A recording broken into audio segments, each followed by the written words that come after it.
कैसे हो आप सभी। उम्मीद है कि सब बहुत ही अच्छे होंगे। आप सभी का आपके अपने चैनल लर्निंग बाय संजना में स्वागत है।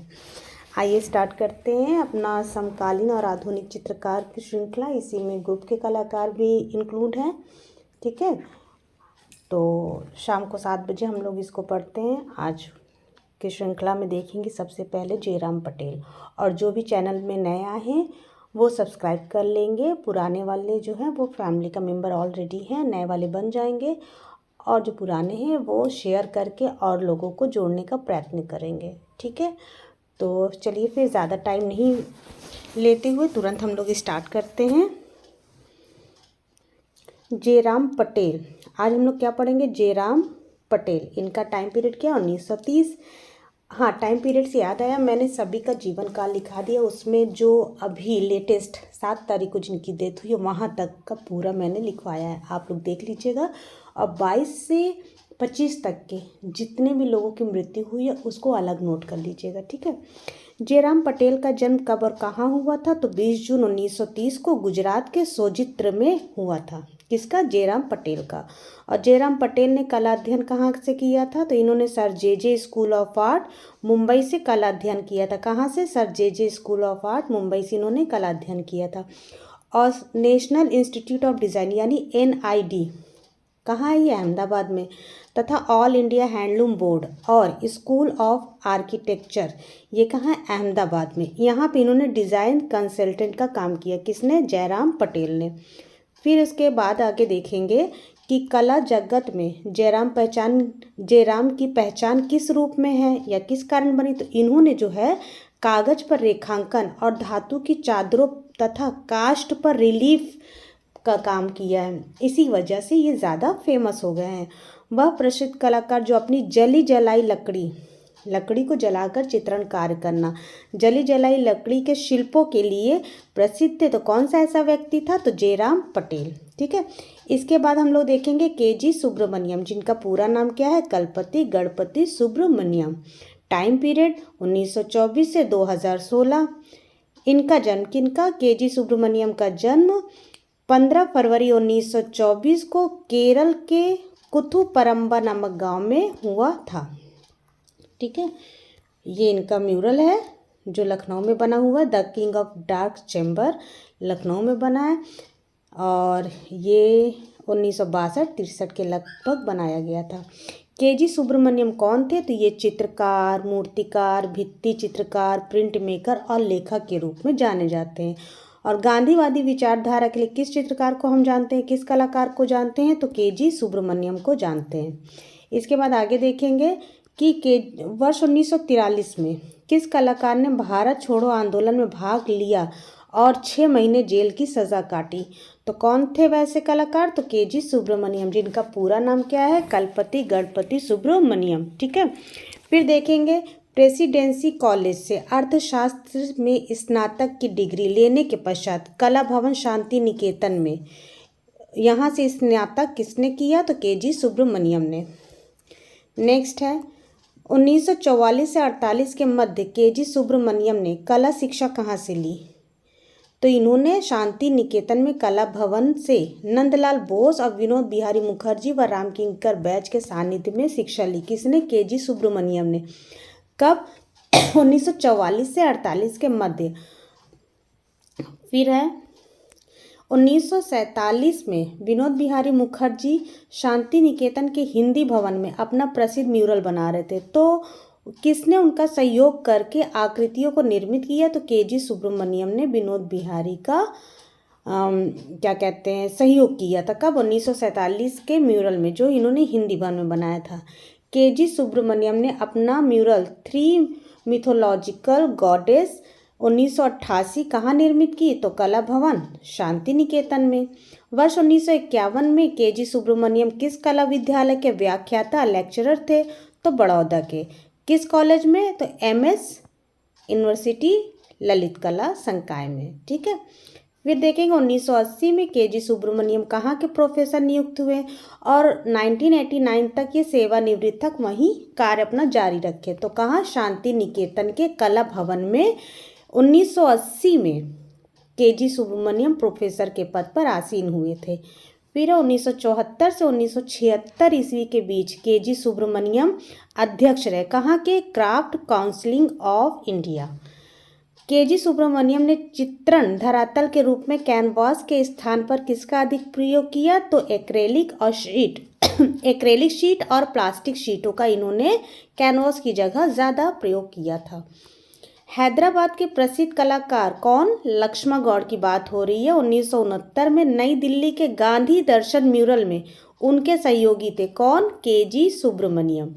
लक्ष्मण गौड़ का कौन सा म्यूरल? गांधी दर्शन। इनमें सहयोगी कौन थे? तो केजी सुब्रमण्यम। कब बनाया था? 1969 में। कहाँ बनाया था? तो हैदराबाद में। ठीक है। फिर 1962 से 63 ईस्वी के मध्य लखनऊ स्थित रविंद्रालय लखनऊ में, रविंद्र भवन नई दिल्ली में, रंगशाला के बाहरी हिस्से पर अपना बड़ा विख्यात म्यूरल, क्या नाम था? किंग ऑफ डार्क चेंबर, जो कि 81 फीट लंबा और 5 फीट ऊंचा था। ये 13,000 टेराकोटा टाइलों से बनाया गया था। किसके द्वारा? केजी सुब्रमण्यम के द्वारा। ठीक है। फिर इसके बाद देखेंगे कि केजी सुब्रमण्यम पर किसका प्रभाव था। तो इनके ऊपर मातिस का प्रभाव था और ये स्पेशली जो है टेराकोटा रिलीफ के लिए जाने जाते हैं। कौन? केजी सुब्रमण्यम, जिनका टाइम पीरियड 1924 से 2016 तक है और पूरा नाम पूछे तो कलपति गणपति सुब्रमण्यम।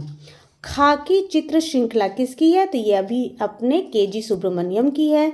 पुसेरा पल्ली 3 परियों की कहानी को एक्रेलिक शीट पर रिवर्स पेंटिंग की तकनीक की मदद से चित्रित किया। किसने? सुब्रमण्यम ने। खिड़की कागज पर शिल्प में बनाई, ये भी केजी सुब्रमण्यम का है। बंगाल में प्रचलित बेहुला कथा कहाँ की है? तो ये बंगाल की है। इस पर आधारित चित्र किसने बनाया? केजी सुब्रमण्यम ने। और इनको पद्मश्री, पद्म भूषण तथा पद्म विभूषण, पद्मश्री मिला था 1975 में, पद्म भूषण मिला था 2006 में और पद्म विभूषण 2012 में, यानी 75/6/12 में इनको श्री भूषण और विभूषण प्राप्त हुआ था, सम्मानित हुए थे। गुलाबी औरत नीला आदमी ऐसा चित्र किसने बनाया है? तो केजी सुब्रमण्यम ने। कब बनाया? 1980 में। माध्यम क्या था? तो एक्रेलिक शीट पर तैल रंग से इन्होंने गुलाबी औरत और नीला आदमी नामक चित्र बनाया था। किसने? केजी सुब्रमण्यम ने। फिर है फेरी टेल्स ऑफ पूर्वपल्ली 1986 में एक्रेलिक शीट पर जल व तैल रंग से किसने बनाया? केजी सुब्रमण्यम ने। केजी सुब्रमण्यम का चित्र मिश्रित माध्यम में, लेकिन अभी जो है वो बता रहे। मशरूम ग्रोथ 1970 तैल किसके संग्रह में है? तो ललित कला अकादमी नई दिल्ली के संग्रह में है। कौन सा? Mushroom growth. अब मशहूर मंदिर कहाँ है बताइएगा। आज का पहला आपका HW होमवर्क है ना, आज का पहला HW क्वेश्चन आपका है, मशहूर मंदिर कहाँ है। नेक्स्ट है केजी सुब्रमण्यम द्वारा लिखी गई कुछ पुस्तकें हैं, देखेंगे उसको हम लोग। एक तो है मूविंग फोकस, यानी भारतीय कला पर निबंध, 1978 ईस्वी में लिखा था। फिर है द लिविंग ट्रेडिशन 1987 में, द क्रिएटिव सर्क्यूट 1992 में, the magic of making essay on art and culture 2007 में। ये पुस्तकें किसकी है? केजी सुब्रमण्यम की। Moving focus, the living tradition, the creative circuit, the magic of making essay on art and culture. फिर देखेंगे इनकी मृत्यु कब हुई। तो इनकी मृत्यु 29 जून 2016 को कहाँ हुई थी? बड़ौदा में हुई थी, है ना। फिर केजी सुब्रमण्यम के कुछ प्रसिद्ध चित्र भी देख लेंगे। Still live with turning woman, parts of flower and dogs, pots of clover लिखा है and dogs, wardrobe drama, Bangladesh श्रृंखला। ये सब किसके हैं? केजी सुब्रमण्यम के। अब हम लोग देखेंगे अनीश कपूर को। किसको देखेंगे? अनीश कपूर को देखेंगे, जो कि मूर्तिकार थे। कहाँ के थे? ये ब्रिटेन के थे तो पैदा तो भारत में हुए थे, लेकिन मूर्तिकार कहलाएंगे ब्रिटेन के। तो अनीश कपूर का टाइम पीरियड क्या है? 1954 से आज तक। ये भारतीय मूल के ब्रिटानी मूर्तिकार थे। अनीश कपूर की प्रसिद्ध कृति क्या नाम है? Cloud gate. जस्ट मिनट, कहाँ पे थे? तो अनीश कपूर की प्रसिद्ध कृति का नाम है क्लाउड गेट। यह सुरक्षित कहाँ है? तो शिकागो के मिलेनियम पार्क में। ठीक है, ये शिकागो के मिलेनियम पार्क में है।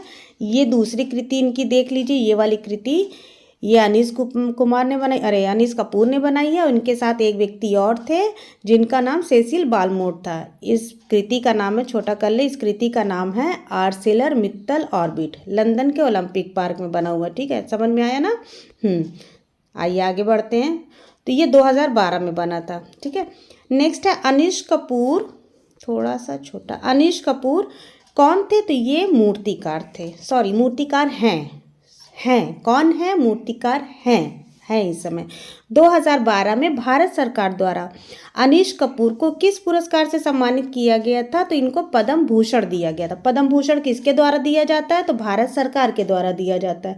अनीश कपूर को कब मिला था? तो 2012 में मिला था। क्या? पद्म भूषण। 2012 में पद्म भूषण अनीश कपूर को प्राप्त हुआ था भारत सरकार के द्वारा। Arcelor Mittal orbit Stratford London में स्थित 114.5 मीटर ऊंची मूर्ति और प्रेक्षक टावर किसने बनाया था? तो अनीश कपूर और सेसिल बालमोट ने। ठीक है, और हाँ एक बात और सुन लीजिएगा, सौंदर्य शास्त्र की क्लास भी मैंने ली। वो क्लास डेली आपकी नहीं आएगी, ओनली संडे को आएगी। संडे को कोई क्लास लेते नहीं थी, छुट्टी रहती थी, लेकिन संडे सौंदर्य शास्त्र की छोटी सी वीडियो आया करेगी, उसको देखना बिल्कुल नहीं भूलिएगा। ठीक है, चलिए 2006 में अनीश कपूर द्वारा निर्मित मूर्ति क्या नाम है? Cloud gate. इसका माध्यम बता दीजिए। तो स्टेनलेस स्टील से बनाया था। और स्टील के बर्तनों का प्रयोग कौन करता था? उनकी पत्नी का क्या नाम था? ये भी बताइएगा। ठीक है, सार्वजनिक मूर्ति at the hub of things, बहुत ब्लर हो गया है, at the hubs of things, ये कब बना है? 1987 में बना है। किसने बनाया था? तो अनीश कपूर ने बनाया था। ठीक है, फिर है 115 मीटर लंबा। क्या है? 115 मीटर लंबा कौन सी मूर्ति? ऑर्बिट मूर्ति है ना। ये कहाँ है? ब्रिटेन में सबसे बड़ी मूर्ति है ये। कौन सी? ऑर्बिट मूर्ति। कितनी ऊंचाई है इसकी? 115। कहाँ है ऑर्बिट मूर्ति? ब्रिटेन में। बनाया किसने था? तो अपने अनीश कपूर ने बनाया था। और ऑर्बिट मूर्ति का निर्माण अनीश कपूर ने किस रीजन से किया था? तो 2012 में ओलंपिक खेलों के लिए इन्होंने ऑर्बिट मूर्ति बनाई थी। किसने? अनीश कपूर ने। नेक्स्ट देखेंगे अनीश कपूर का रेट्रोस्पेक्टिव शो पहली बार 25 अक्टूबर 2019 से लेकर 1 जनवरी 2020 तक कहाँ आयोजित हुआ था? तो ये CAFA ठीक है, आर्ट म्यूजियम बीजिंग चीन में। म्यूजियम का नाम क्या है? CAFA। कहाँ है? बीजिंग में, चीन में। नेक्स्ट है किसे शिल्प कला में महारत के लिए ब्रिटिश सरकार ने नाइटहुड की उपाधि दी थी? किसे? तो अनीश कपूर को। RNT मीन्स होता है रविन्द्रनाथ टैगोर। इनको नाइटहुड की उपाधि कब मिली थी? ठीक है, नेक्स्ट हमारे हैं गुलाम मोहम्मद शेख। इनका टाइम पीरियड 1937 ईस्वी। गुलाम मोहम्मद शेख का जन्म कब और कहाँ हुआ था? तो 16 फरवरी 1937 को सुरेंद्र नगर गुजरात में इनका जन्म हुआ था। ठीक है, फिर देखेंगे ये इनका चित्र है। शहर बिकाऊ है, ये खरीदार है, ये बेचने वाला है। शहर बिकाऊ है। ये 1980-84 में कैनवास पर तैल रंग में बना था और विक्टोरिया एंड अल्बर्ट संग्रहालय लंदन में संग्रहित है। क्या है? क्वेश्चन कह रहा है कि गुलाम मोहम्मद शेख किस रूप में प्रसिद्ध है? तो ये अंतर्राष्ट्रीय चित्रकार, लेखक और कला समालोचक के रूप में प्रसिद्ध हैं। और इन्होंने कला का अध्ययन कहाँ से किया था? तो प्रारंभ में ललित कला संकाय बड़ोदरा और उसके पश्चात royal college of art London से GM शेख ने कला की शिक्षा प्राप्त की थी। फिर शेख ने 1960 में, कौन, गुलाम मोहम्मद शेख ने अपने कैरियर की शुरुआत किस रूप में की थी? तो ललित कला संकाय MS विश्वविद्यालय बड़ौदा में कला शिक्षक के रूप में गुलाम मोहम्मद शेख ने अपनी कैरियर की शुरुआत की थी। और 1960 में गुलाम मोहम्मद शेख के चित्रों की प्रथम एकल प्रदर्शनी जहांगीर आर्ट गैलरी मुंबई में प्रदर्शित हुई थी। 1987 से 2002 ईस्वी में गुलाम मोहम्मद शेख जो है शिकागो कला संस्थान के विजिटिंग आर्टिस्ट थे। ठीक है, कहाँ के? 1987 से 2002 तक शिकागो के क्या थे? विजिटिंग आर्टिस्ट थे। किस संस्थान के? कला संस्थान के। कौन? गुलाम मोहम्मद शेख की बात हो रही है। फिर नेक्स्ट है, वह कलाकार जो शिक्षक, लेखक, कवि भी थे, तो गुलाम मोहम्मद शेख। विख्यात चित्र कश्मीर किसका है? ये कोलाज और स्याही 2005 में बनाया है गुलाम मोहम्मद शेख ने। उसके बाद है, हाल ही में कौन सा कलाकार मैपा मुंडी यानी कि दुनिया के मध्य यूरोपीय नक्शा श्रृंखला तैयार कर रहा था? तो गुलाम मोहम्मद शेख। किस कलाकार की साहित्यिक परंपरा, खासकर सूफी मत और सूफीवाद की उनकी गहरी समझ उन्हें अपने रचनाओं में दृश्यात्मक तथा चित्रात्मक दोहों यानी कि शेर व शायरी की सृष्टि में सक्षम बनाती है? तो गुलाम मोहम्मद शेख को। नीली तस्वीर, जिसमें कहत कबीर शीर्षक वाले प्राकृतिक दृश्य जैसी छोटी छोटी मानव आकृतियों को चित्रित किया गया था, ये किसकी रचना थी? तो गुलाम मोहम्मद शेख की ये रचना थी। उसके बाद देखेंगे कि गुलाम मोहम्मद शेख 2003 का कागज पर गुआश माध्यम से निर्मित चित्र एक अचंबा देखा रे भाई किसका है? ये है गुलाम मोहम्मद शेख का। कौन सा चित्र है? एक अचंबा देखा रे भाई। माध्यम क्या था? तो गुआश। और कब बनाया था? 2003 में। और इनकी पत्नी का नाम नीलिमा शेख है। क्या नाम है? नीलिमा शेख है। ये इनके साथ बड़ोदरा में रहते हैं। ठीक है, नेक्स्ट है, शेख को ललित कला अकादमी नई दिल्ली का राष्ट्रीय पुरस्कार कब मिला था? तो 1962 में। ठीक है, और पद्मश्री इनको कब मिला था? तो 1983 में। 1983 में पद्मश्री, 1962 में राष्ट्रीय पुरस्कार। और कालिदास सम्मान इनको 2002 में, किसको? गुलाम मोहम्मद शेख को कालिदास सम्मान 2002 में मिला था। 1962 में क्या मिला था? तो राष्ट्रीय पुरस्कार। ठीक है, फिर उसके बाद 1983 में क्या मिला था? पद्मश्री। फिर 2002 में कालिदास सम्मान और 2014 में इनको पद्म भूषण। ठीक है, 2014 में इनको पद्म भूषण।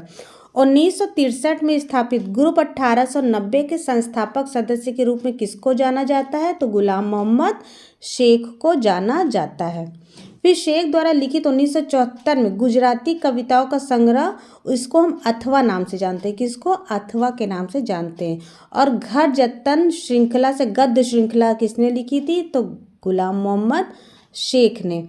नेक्स्ट पुस्तक इनकी थी निरखे वही नज़र। निरखे वही नज़र ये किसकी है? गुलाम मोहम्मद शेख की है, निरखे वही नज़र। नेक्स्ट देखेंगे, कला पत्रिका वृश्चिक का संपादक किसने किया था? गुलाम मोहम्मद शेख ने। कब किया था? 1969 और 73 के मध्य। गुलाम मोहम्मद शेख के चित्रों में हम क्या देख सकते हैं? तो स्वप्न, फंतासी और यथार्थ का मिश्रण देख सकते हैं। किसके? गुलाम मोहम्मद शेख का। कैसे? जो गुलाम होंगे वो जो है स्वप्न देखेंगे कि मैं फंतासी हो जाऊं, लेकिन यथार्थ में नहीं आ पाते ऐसे। ठीक है, नेक्स्ट है, बोलती सड़क यानी स्पीकिंग स्ट्रीट तथा शहर बिकाऊ है, सिटी फॉर सेल। यह चित्र 1981 में आरंभ होकर 1984 में पूर्ण हुआ था। किसके द्वारा? गुलाम मोहम्मद शेख के द्वारा। ठीक है, और गुलाम मोहम्मद शेख का प्रसिद्ध चित्र शहर बिकाऊ है, ये कहाँ है? विक्टोरिया एंड अल्बर्ट संग्रहालय लंदन में सुरक्षित है। के केंद्र में किस फिल्म को दर्शाया गया था? तो सिलसिला मूवी को दर्शाया गया था। शेख ने अपने चित्र को गुजरात के दंगों से प्रेरित होकर बनाया था। उस चित्र का क्या नाम था? तो शहर बिकाऊ है। नेक्स्ट है, मेघदूत 1988 कैनवास पर तैल रंग चित्र किसका है? गुलाम मोहम्मद शेख का। प्रसिद्ध चित्र निहारिका के चित्रकार है गुलाम मोहम्मद शेख। नेक्स्ट है जर्नीज एंड पैसेजेस के चित्रकार है गुलाम मोहम्मद शेख। गुलाम मोहम्मद शेख का चित्र क्या नाम है? The tree of life, canvas पर तैल रंग में बना है। सुरक्षित पूछे तो बढेरा आर्ट गैलरी। ये बढेरा आर्ट गैलरी कहाँ है? तो ये नई दिल्ली में, ठीक है। बढेरा आर्ट गैलरी नई दिल्ली में गुलाम मोहम्मद शेख का चित्र द ट्री ऑफ लाइफ सुरक्षित है। माध्यम क्या था? तो कैनवास पर तैल रंग। छाप बड़ौदा, छाप बड़ौदा की स्थापना किसने की थी? गुलाम मोहम्मद शेख। और NS बेंद्रे ने किस ग्रुप की स्थापना की थी? ये भी बताइएगा। किसको आत्मकथात्मक निबंध के लिए साहित्यिक अकादमी पुरस्कार 2022 पुरस्कृत किया गया था? तो गुलाम मोहम्मद शेख को। नेक्स्ट आएंगे KCS पनिक्कर, जिनको हम क्या कहते हैं? चीरा माथुर, अरे कोवालेजी चीरा माथुर पनिक्कर, ठीक है। टाइम पीरियड 1911 से 1977 ईस्वी। KCS पनिक्कर का जन्म कब और कहाँ हुआ था? KCS पनिक्कर का जन्म कब और कहाँ हुआ था? तो इनका जन्म 31 मई 1911 को। कब? 31 मई 1911 को, एक मिनट, हाँ, तमिलनाडु के कोयम्बटूर में हुआ था। किसका? कोवालेजी चीरा माथुर शंकर पनिक्कर, जिनका पूरा नाम है।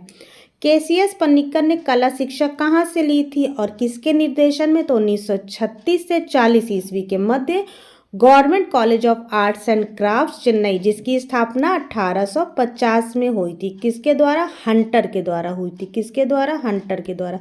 हंटर कौन थे? तो हंटर जो थे वो एक शल्य चिकित्सक थे। कौन? शल्य चिकित्सक थे, ठीक है। और किसके सानिध्य में ली थी? तो देवी प्रसाद राय चौधरी का। इनका जन्म 1899 में हुआ था। कहाँ? ताजहाट, बांग्लादेश में। फिर देखेंगे KCS पनिक्कर चेन्नई के government college of arts and crafts के प्रधानाचार्य कब बने? तो 1957 में। कब बने थे? 1957 में। ये इनका चित्र देखिएगा, शब्द और प्रतीक है, यानी वर्ड एंड सिंबल। राष्ट्रीय आधुनिक कला संग्रहालय नई दिल्ली, जिनको हम NGMA मीन्स नगमा के नाम से जानते हैं, जिसकी स्थापना 1954 में हुई थी, ठीक है। फिर देखेंगे KCS पनिक्कर ने चेन्नई में progressive painters association PPA progressive painters association की स्थापना 1944 में की थी। और 1944 में ही नंदलाल बोस की कौन सी पुस्तक प्रकाशित हुई थी? ठीक है, तुरंत दिमाग दौड़ा करके इसका आंसर दीजिए।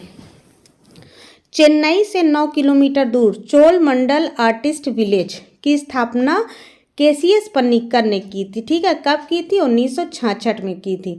1966 में ही नंदलाल बोस की मृत्यु भी हुई थी और भूरी सिंह शेखावत की भी मृत्यु हुई थी। भारत में कलाकारों का पहला गांव कौन सा था? तो चोलमंडल आर्टिस्ट विलेज। रिलेट करके पढ़िएगा, शुरू से कहते आए हैं कि रिलेट करके पढ़िएगा। और जो हम क्वेश्चन पूछ रहे हैं वो हवा में नहीं पूछ रहे हैं। आप आंसर नहीं देना मत दीजिए, कोई प्रॉब्लम नहीं है, लेकिन अपने आप को आंसर ज़रूर दीजिए। जब हमने पूछा, आप वीडियो देख रहे हैं, पॉज कर दीजिए, उसको स्टॉप कर दीजिए वीडियो उस समय। अब अगर दिमाग में नहीं आ रहा तो आप उसको तुरंत बुक खोलिए, बुक खोल के देखिए, गूगल पे डालिए, सर्च करिए।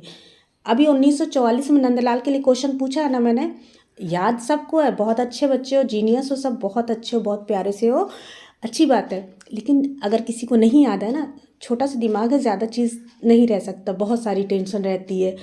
तुरंत गूगल पे आप सर्च कर लो, बुक में आप सर्च कर लो, उसको डाल लो, और जो अभी मेरे क्वेश्चन पूछने के दौरान जो आप आंसर दोगे ना, यकीन मानो ये आपके लाइफ टाइम के लिए होगा।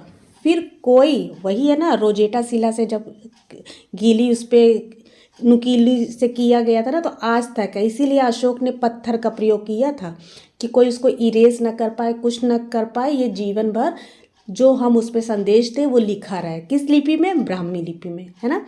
तो आपके वो जीवन पर्यंत रहेगा, आप कभी भूलना चाहोगे भी तो नहीं भूल पाओगे वो उस आंसर को, है ना। तो चलिए मेरे अच्छे बच्चों, प्यारे दोस्तों, कर लिया करो, ठीक है। भारत में कलाकारों का पहला गांव कौन सा था? तो चोल मंडल से। गुस्सा आ गया क्या? बहुत टाँ टाँ टाँ टाँ करती है ना, गुस्सा नहीं होना।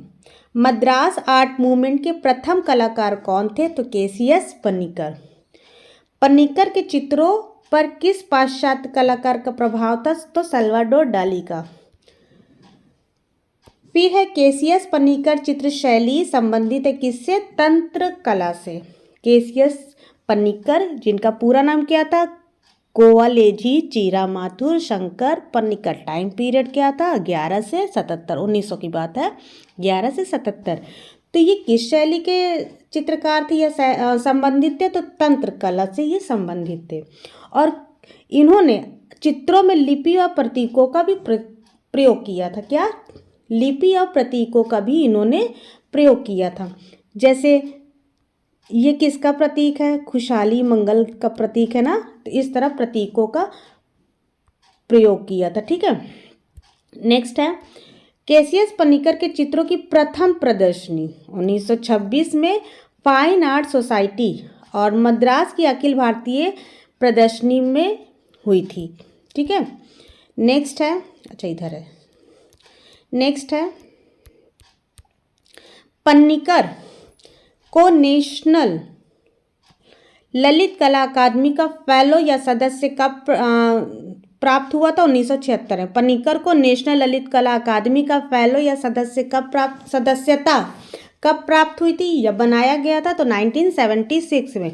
1976 में क्या हुआ था? शंखो चौधरी ने किसकी स्थापना की थी और वहाँ के वो क्या थे ये बताइएगा, ठीक है। केसीएस पन्नीकर का देहांत 16 जनवरी 1977 को 66 वर्ष की आयु में मद्रास में हो गया था। लाइफ ऑफ मालाबार क्या है? Life of Malabar. पीजेंट तैलचित्र किसका है? तो केसीएस पन्नीकर का। और इनके कुछ अन्य चित्र हैं, क्या है? वर्ड्स एंड सिंबल्स, शब्द और प्रतीक। आदम और हवा, एडम एंड ईव। ईसा बसंत, ईसा अलग है, बसंत अलग। ईसा बसंत तैल में बनाया था। धन्य है शांति दूत, क्या नाम है? धन्य है शांति दूत। काली लड़की, ब्लैक गर्ल। और ब्लैक न्यूड किसने बनाया था? ओके, खुश तो बहुत हो गए और होना भी चाहिए। पतिता तथा ईव पीला चित्र, ये सारे चित्र जो है केसीएस पन्नीकर का है। केवल ब्लैक न्यूड क्या है ये आपको बताना है किसका है, ठीक है। नेक्स्ट हमारे कलाकार हैं श्याम बिहारी अग्रवाल। क्या नाम है? श्याम बिहारी अग्रवाल। इनका टाइम पीरियड है 1942 से लेकर 6 सितंबर 2025, ठीक है। अभी मैंने जो वो टाइम पीरियड लिखवाया ना सारे कलाकारों का, ये सारी चीज़ें उसमें मैंने दी हैं। श्याम बिहारी अग्रवाल का भी है और श्री जय कृष्ण अग्रवाल जी का भी है, ठीक है। सब का है, उनके तक सबका है। तो श्याम बिहारी अग्रवाल 1942 से 2025 तक इनका टाइम पीरियड है। इनका जन्म तो पता चल गया 1942 में हुआ था। और कहाँ हुआ था? तो सिरसा कस्बे में हुआ था, सिरसा में हुआ था। सिरसा कहाँ है? इलाहाबाद प्रयागराज में है। फिर देखेंगे कि श्याम बिहारी अग्रवाल ने 5 वर्षीय स्नातकोत्तर डिप्लोमा कहाँ से प्राप्त किया था? तो कलकत्ता के government college of art and craft college से, ठीक है। और क्षितिनाथ के ये शिष्य थे। श्याम बिहारी अग्रवाल जो है ये क्षितिनाथ के शिष्य थे। ये चित्र देख लीजिए, मेला से वापसी। ये मेला से मम्मी पापा के साथ बच्चे मेला गए थे और मम्मी ढेर सारा सामान खरीद करके लेके आई हैं। बिटिया गुस्सा है, मुंह घुमा करके खड़ी है, बेटा सर पे बैठा है, दूसरा बेटा आगे है, ठीक है। जल रंग वॉश माध्यम में श्याम बिहारी अग्रवाल ने बनाया था। 4 जनवरी 1968 को इलाहाबाद विश्वविद्यालय के ललित कला विभाग में अपने कला गुरु क्षितिन नाथ मजूमदार के स्थान पर लेक्चरर के रूप में किसको सुशोभित किया गया? तो डॉक्टर श्याम बिहारी अग्रवाल। डॉक्टर श्याम बिहारी अग्रवाल ने इलाहाबाद विश्वविद्यालय में लेक्चरर का पद कब ग्रहण किया था? तो 1968 में, 1968 में।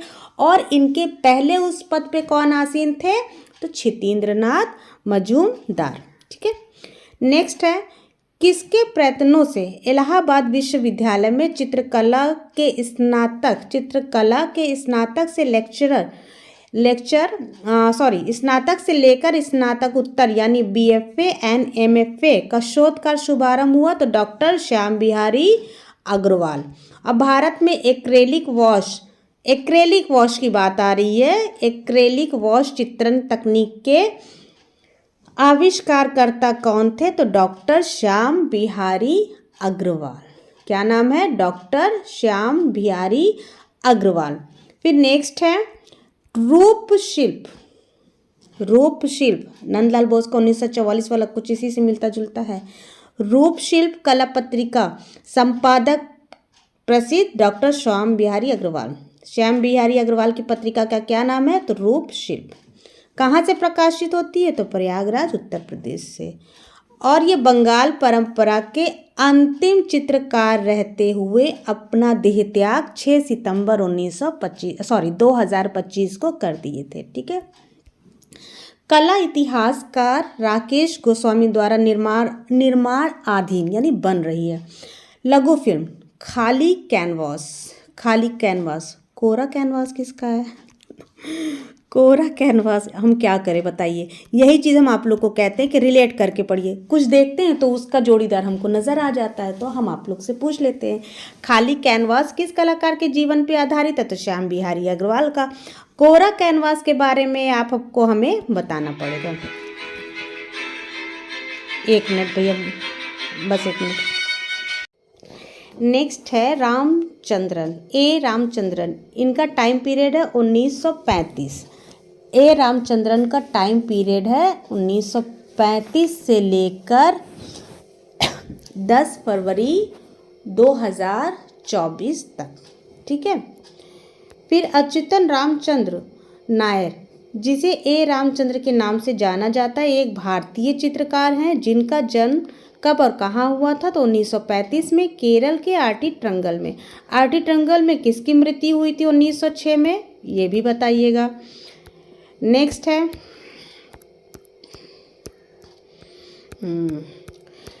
देखिए, ययाति श्रृंखला है यानी संध्या 1986 का। कैनवास पर तैल रंग, बड़ेरा आर्ट गैलरी, नई दिल्ली में ये संग्रहित है। रामचंद्रन ने कला की शिक्षा कहाँ व किसके सानिध्य में ली थी? तो 1961 में कला भवन शांति निकेतन से रामकिंकर बैज और विनोद बिहारी मुखर्जी के सानिध्य में। 1965 में रामचंद्रन की कला शिक्षा एक व्याख्याता के रूप में 1965 में रामचंद्रन कला शिक्षा में एक व्याख्याता के रूप में जामिया मिलिया इस्लामिया में नियुक्त हुए थे। और जामिया मिलिया इस्लामिया विश्वविद्यालय नई दिल्ली में है। यहाँ के चित्रकला के प्रोफेसर तथा विभाग अध्यक्ष कौन थे? तो रामचंद्रन। और ये चित्रकार, मूर्तिकार तथा भित्ति चित्रकार के रूप में प्रसिद्ध हैं। इनका विवाह तान युआन चमेली, जो कि एक चीनी महिला है, उनसे हुआ था। और ये एक चित्रकार के रूप में और प्रसिद्ध तो थे ही, लेकिन इसकी वास्तविक ख्याति जो थी वो मास्टरपीस म्यूरल ययाति से हुई थी। जो इनकी ख्याति हुई थी ययाति से हुई थी, जो 1986 में है। और ये 60 गुणे 7 फीट लंबा और चौड़ा है। ठीक है। 12 पैनल में है और 13 कांस्य मूर्तियां हैं इसमें। और ययाति की कृति 1986 कैनवास में हुई। कैनवास पर तैल रंग में चित्र बना था और मूर्ति शिल्प में 13 कांस्य मूर्तियां भी बनी हैं। ययाति कलाकृति को 1986 में दिल्ली के वेद्रा आर्ट गैलरी में प्रदर्शित किया गया था। और ययाति का संबंध महाभारत की कथा से है।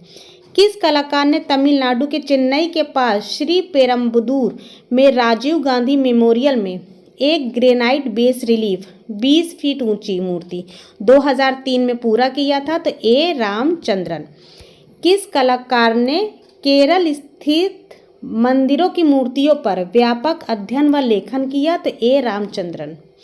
केरल अजंता के भित्ति चित्रों के अलावा ए रामचंद्रन के चित्रों पर मैक्सिको के किस कलाकार का प्रभाव है? तो ओरास्को, रिवेरा और सिक्रोस का। ठीक है। ए रामचंद्रन पर किस कलावाद का प्रभाव पड़ा? तो अभिव्यंजनावाद का। विशाल कैनवास पर अंकित क्या? काली पूजा 1972 का। दूसरा है कब्र खोदने वाला, किसका है? तो ए रामचंद्रन का। कब्र खोदने वाले से कुछ और याद आ गया, क्या? कान खोदने वाला या कान की सफाई करने वाला, किसका है बताइएगा। ठीक है। पोखरण के परमाणु विस्फोट से आहत ए रामचंद्रन ने 1975 में किस चित्र श्रृंखला को तैयार किया? तो रागनी। पोखरण से एक लघु फिल्म भी याद आ गई है, किसके ऊपर बनी है?